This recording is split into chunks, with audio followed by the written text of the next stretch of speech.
ಮಯ್ಯಾಸ್ ಕಿಚನ್ಗೆ ಎಲ್ಲರಿಗೂ ಸ್ವಾಗತ. ನಾನು ಶೈಲಾಮಯ್ಯ. ಇವತ್ತಿನ ಹೊಸ ರುಚಿಯೊಂದಿಗೆ. ಈಗ ಮಾವಿನಕಾಯಿಯ ಸೀಸನ್ ಆಗಿರೋದ್ರಿಂದ ಮಾವಿನಕಾಯಿ ತುಂಬಾ ಸಿಗ್ತಾ ಇದೆ.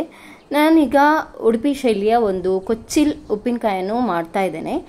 ಈ ಮೊದಲೇ ಉತ್ತರ ಕರ್ನಾಟಕ ಶೈಲಿಯಲ್ಲಿ ಮಾಡಿ ತೋರಿಸಿದ್ದೆ, ಆದರೆ ಇದು ಉಡುಪಿ ಶೈಲಿಯ ನಾವು ಮನೆಯಲ್ಲಿ ಮಾಡುವಂಥ ಥರದ್ದು ಮಾಡ್ತಾ ಇದ್ದೇನೆ. ಇದಕ್ಕೆ ಈಗ ಬಾಣಲಿಗೆ ಎಣ್ಣೆ ಹಾಕದೇನೆ 18 ಒಣಮೆಣಸನ್ನು ಹಾಕಿ ಹಾಗೆ ಮೆಂತೆಯನ್ನು ಕೂಡ ಹಾಕಿ ಕರಿಬೇವನ್ನು ಹಾಕಿ ಅದನ್ನು ಚೆನ್ನಾಗಿ ಫ್ರೈ ಮಾಡ್ಕೊಳ್ತಾ ಇದ್ದೇನೆ. ಹಾಗೆ ಅದಕ್ಕೆ ಪರಿಮಳಕ್ಕೆ ಇಂಗನ್ನು ಕೂಡ ಹಾಕೊಂಡು ಡ್ರೈ ರೋಸ್ಟನ್ನಾಗಿ ಮಾಡಿ ತಣಿಲಿಕ್ಕೆ ಬಿಟ್ಟಿದ್ದೇನೆ. ಇಲ್ಲಿ ಹುಳಿ ಸಿಹಿ ಆಗಿರುವಂತಹ ಮಾವಿನಕಾಯಿಯನ್ನು ತಗೊಂಡು ಅದನ್ನು ಕೂಡ ತುರಿದು ಇಟ್ಕೊಂಡಿದ್ದೇನೆ. ಈಗ ತುರಿದಿರುವ ಮಾವಿನಕಾಯಿಗಳಿಗೆ ಒಂದು ಒಳ್ಳೆಯ ಒಗ್ಗರಣೆಯನ್ನು ತಯಾರು ಮಾಡಬೇಕು. ಇದಕ್ಕೆ ಬಾಣಲೆಗೆ ಸಾಧಾರಣ ನಾನು ಇಲ್ಲಿ 7-8 ಚಮಚ ಆಗುವಷ್ಟು ತೆಂಗಿನ ಎಣ್ಣೆಯನ್ನು ತಗೊಂಡು ಹಾಕ್ಕೊಳ್ತಾ ಇದ್ದೇನೆ. ಇದಕ್ಕೆ ತೆಂಗಿನ ಎಣ್ಣೆ ಎಷ್ಟು ಬೇಕಾದರೂ ಹಾಕ್ಬೋದು, ಅಂದರೆ ಎಣ್ಣೆ ಜಾಸ್ತಿ ಹಾಕಿದಷ್ಟು ರುಚಿ ಕೂಡ ಜಾಸ್ತಿ ಆಗಿರ್ತದೆ ಮತ್ತು ಪಕ್ಕ ಕೆಡೋದಿಲ್ಲ, ನಾವು ಹೊರಗೇನೆ ಇಟ್ಕೊಳ್ಬೋದು. ನಾನು ಬಿಸಿ ಆದ ಎಣ್ಣೆಗೆ ಸಾಸಿವೆ ಹಾಗೆ ಕರಿಬೇವು ಸೊಪ್ಪು ಹಾಕಿ ಅದಕ್ಕೆ ನಾವು ಆಗಲೇ ತುರಿದು ಇಟ್ಕೊಂಡಂತಹ ತುರಿಯನ್ನು ಈಗ ಹಾಕ್ಕೊಳ್ತಾ ಇದ್ದೇನೆ. ನಾನು ತುರಿದು ಇಟ್ಕೊಳ್ಳುವಾಗ ಅದಕ್ಕೆ ಉಪ್ಪನ್ನು ಕೂಡ ಹಾಗೆ ಸೇರಿಸಿ ಇಟ್ಟಿದ್ದೆ. ಆ ವಿಡಿಯೋ ಇದರಲ್ಲಿ ಸ್ಕಿಪ್ ಆಗಿದೆ. ಇದನ್ನು ನಾನು ಬೆಳಗ್ಗೆ ತುರಿದಿಟ್ಟು ಸಾಯಂಕಾಲ ಮಾಡಿರೋದ್ರಿಂದ ಇದರ ಉಪ್ಪಿನ ನೀರೆಲ್ಲ ಸ್ವಲ್ಪ ಬಿಟ್ಕೊಂಡಿದೆ. ನೋಡಿ, ನಿಮಗೆ ನೀರು ಕಾಣ್ತಾ ಇರ್ಬೋದು. ನಾನು ಆ ನೀರನ್ನು ಹಾಕ್ತಾ ಇಲ್ಲ, ಹಾಗೆ ತುರಿದ ಅದನ್ನು ಮಾತ್ರ ಈಗ ಹಾಕ್ಕೊಂಡು ಅದನ್ನೊಮ್ಮೆ ಚೆನ್ನಾಗಿ ಮಿಕ್ಸ್ ಮಾಡಿಕೊಂಡು ಅದು ಅದರಲ್ಲಿ ಸ್ವಲ್ಪ ಚೆನ್ನಾಗಿ ಬೇಯುವ ತನಕ, ಅಂದರೆ ಮಾವಿನಕಾಯಿಯ ಹಸಿ ಎಲ್ಲ ಹೋಗಿ ಚೆನ್ನಾಗಿ ಫ್ರೈ ಆಗೋ ತನಕ ನಾವು ಅದನ್ನು ಹಾಗೆ ಮಿಕ್ಸ್ ಮಾಡ್ತಾ ಇರಬೇಕು. ಈಗ ಅದು ಚೆನ್ನಾಗಿ ಮಿಕ್ಸ್ ಆಗ್ತಾ ಬರ್ತಾ ಇದೆ.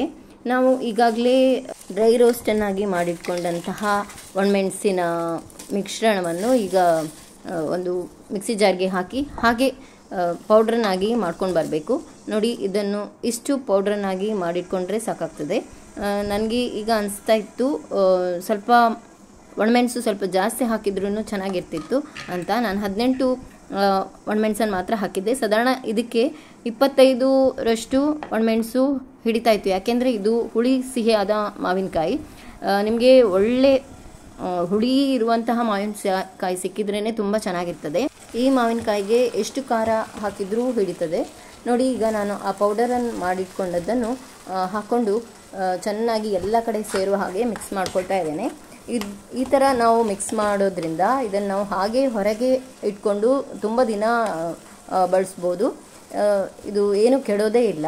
ಫ್ರಿಜ್ನಲ್ಲಿ ಕೂಡ ಇಡದೆ ರೂಮ್ ಟೆಂಪರೇಚರ್ನಲ್ಲೇ ಇಟ್ಕೊಂಡು ಇದನ್ನು ನಾವು ದೋಸೆ, ಅನ್ನ ಹಾಗೂ ಗಂಜಿಗೆಲ್ಲ ಉಪಯೋಗಿಸ್ಕೊಳ್ಬೋದು. ತುಂಬ ರುಚಿಯಾಗಿರ್ತದೆ.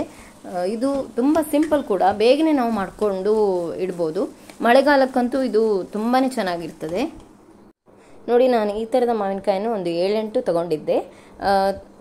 ಸ್ವಲ್ಪ ಸಿಹಿ ಹಾಗೆ ಹುಳಿಯಾಗಿತ್ತು.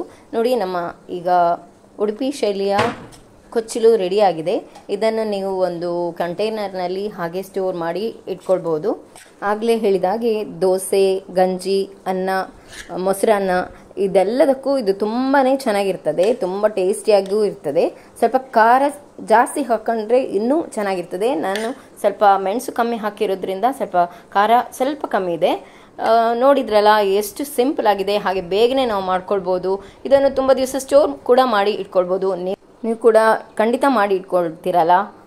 ಮಾಡಿ ಇಟ್ಕೊಂಡು ರುಚಿ ಹೇಗಿದೆ ಅಂತ ಹೇಳಲಿಕ್ಕೆ ಮರಿಬೇಡಿ.